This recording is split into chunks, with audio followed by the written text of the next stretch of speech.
కలియుగ వైకుంఠం తిరుమల కొండపై కొలువైన ఆ వెంకటేశ్వర స్వామి వారి దైవిక లీలలు అనంతం. కానీ ఏ విద్యలు తెలియని ఒక చిన్న మూగజీవి పునుగుపిల్లి ఆ దేవదేవుని అనుగ్రహాన్ని ఎలా పొందిందో వింటే ఆశ్చర్యపోవడం ఖాయం.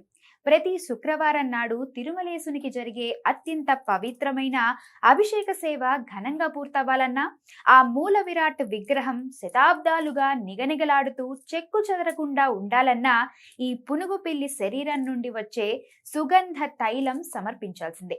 జాతకంలో నవగ్రహాల దోషాలు, ముఖ్యంగా శుక్రదోషం ఉన్నవారు ఈ అరుదైన తైలంతో స్వామిని అర్చిస్తే కష్టాలన్నీ తొలగిపోతాయని ఆగమ శాస్త్రాలు చెప్తున్నాయి.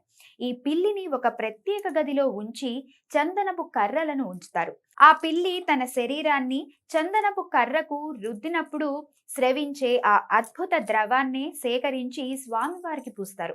ఒకానొక సమయంలో ఈ జాతి అంతరించిపోతుంటే గరుత్మంతుడే తన కాళ్లతో పునుగు పిల్లిని తెచ్చి వెంకటాద్రి కొండపై వదిలాడంటే స్వామి మహిమ ఎంత సత్యమో అర్థం చేసుకోవచ్చు.